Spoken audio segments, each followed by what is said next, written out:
फातिमा की रानी माँ, प्रभु यीशु की माँ, आसरा तू ही है माँ।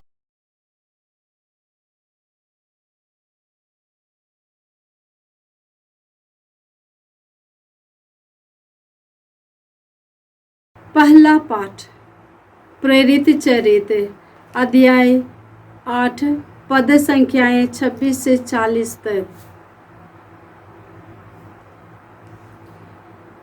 ईश्वर के दूत ने फिलिप से कहा, उठिए, यरूशलेम से गाजा जाने वाले मार्ग पर दक्षिण की ओर जाइए। यह मार्ग निर्जन है। वह उठकर चल पड़ा। उसी समय एक इथियोपियाई खोजा यरूशलेम के तीर्थ यात्रा से लौट रहा था।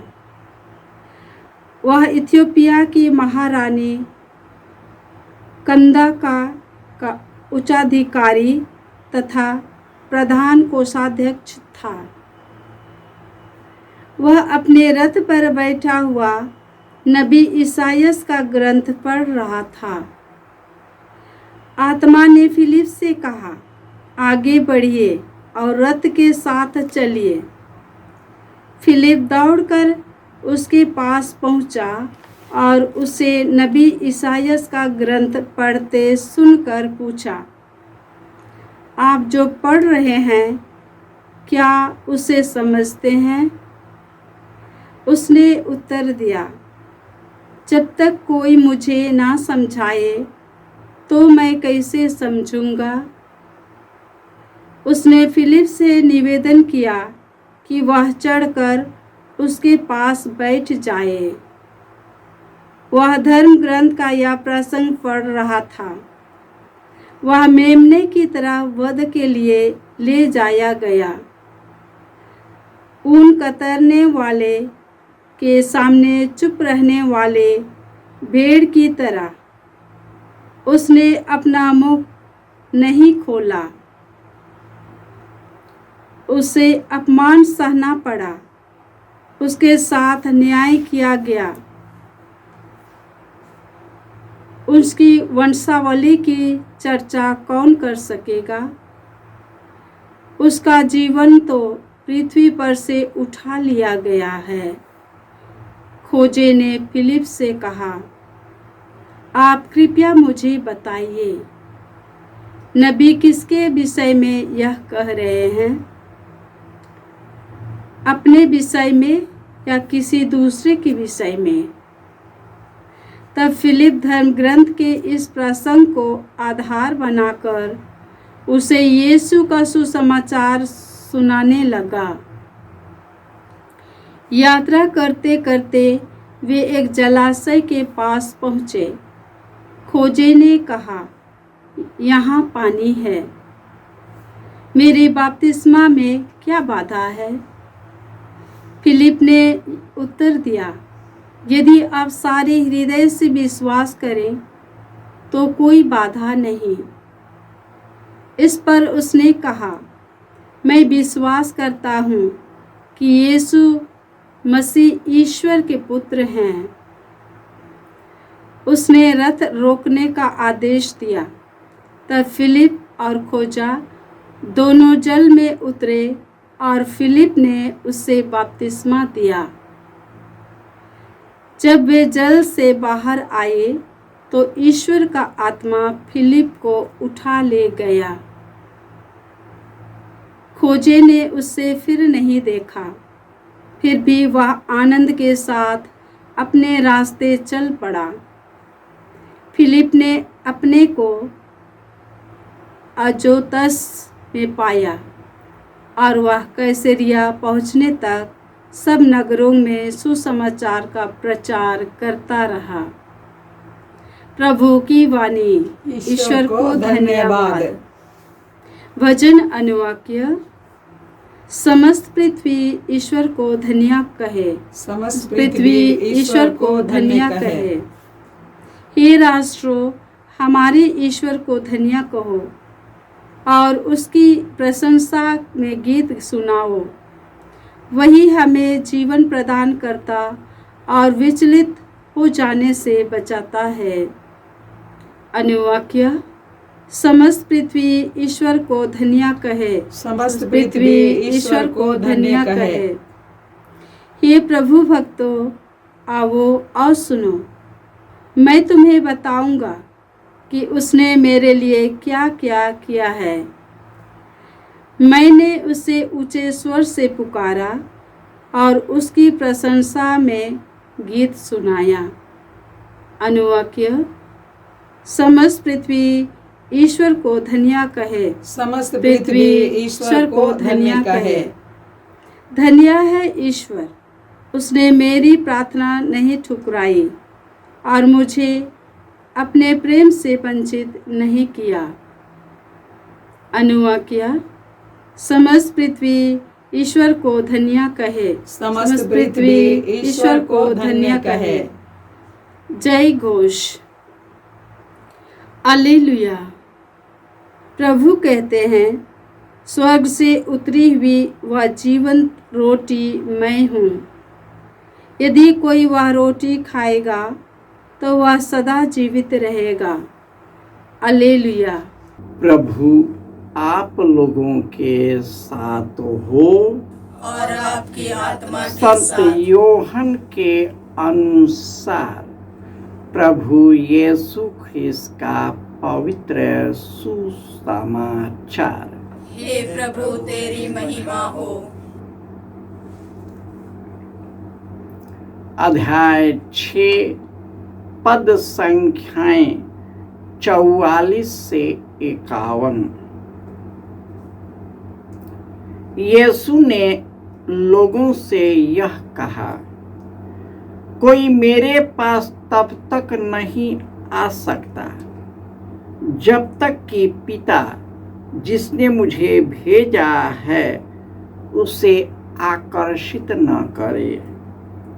मैं उसे अंतिम दिन पुनर्जीवित कर दूंगा। नबियों ने लिखा है, वे सब के सब ईश्वर से शिक्षा पाएंगे।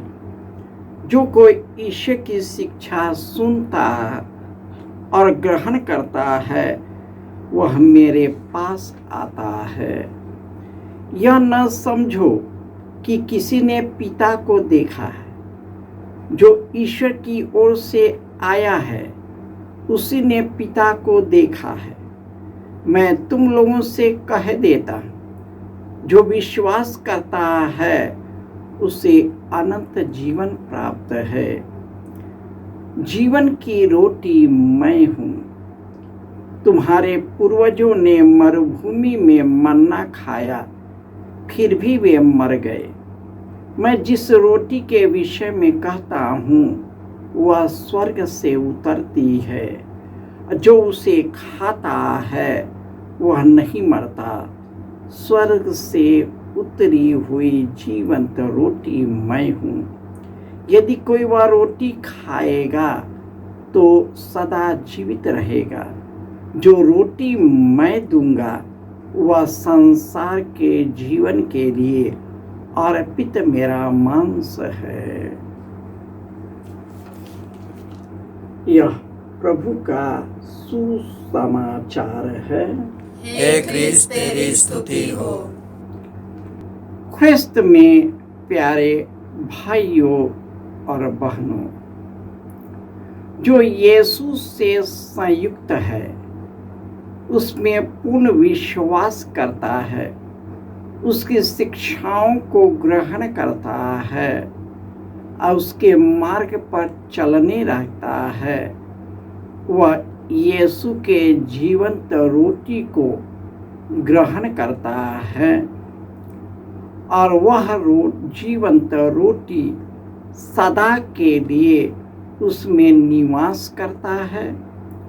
उसे दुनिया की बुराई और प्रलोभनों से निकाल देता है। दुख और संकट में उसे साहस से भर देता है और मृत्यु के समय उन्हें पूर्ण शक्ति और साहस आनंद से भर देता है। प्रभु यीशु लोगों को बार बार बताते हैं, कोई मेरे पास तब तक नहीं आ सकता जब तक कि ईश्वर ने उसे प्रेरित करे। इसका मतलब क्या है?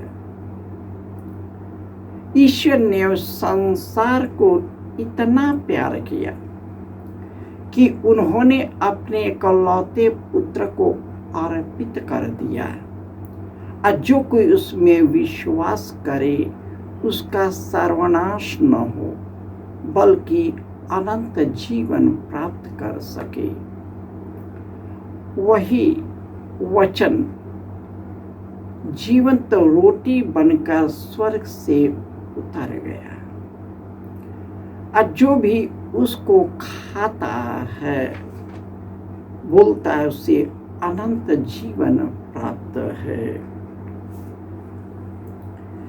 आज के पहले पाठ में हम सुने हैं कि पवित्र आत्मा फिलिप को एक मार्ग की ओर उन्मुख करता है।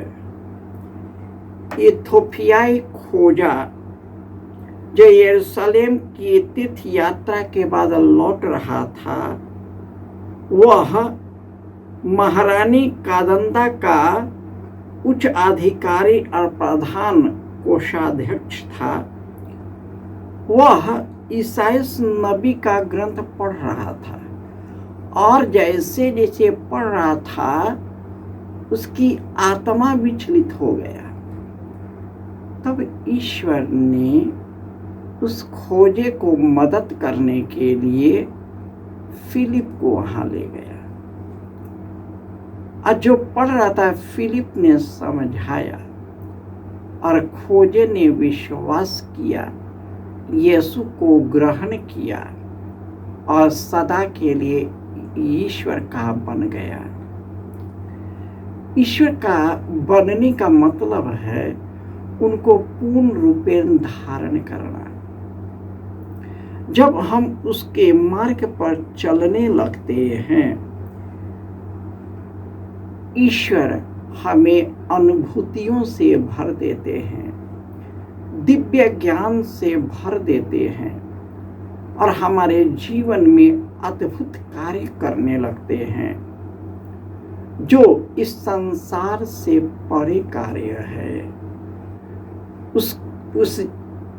उस रहस्य में प्रवेश करते हैं जो यीशु ने अपने जीवन काल में किया था, और उन्होंने पूरे जीवन के लिए इस संसार में जो छाप छोड़ दिया, शिष्यों के द्वारा, प्रेरितों के द्वारा हम सबों से साझा किया है, और वह मिशन कार्य हम लोगों पर सौंप दिया है कि हम भी उनके अनुनय भक्त और शिष्य की तरह इस दुनिया के जाल जंजाल से निकलकर यीशु का अनुकरण करें, और उसका अनुकरण करते हुए लोक कल्याण के लिए कल्याण में अपना जीवन अर्पित कर सके। जय यीशु।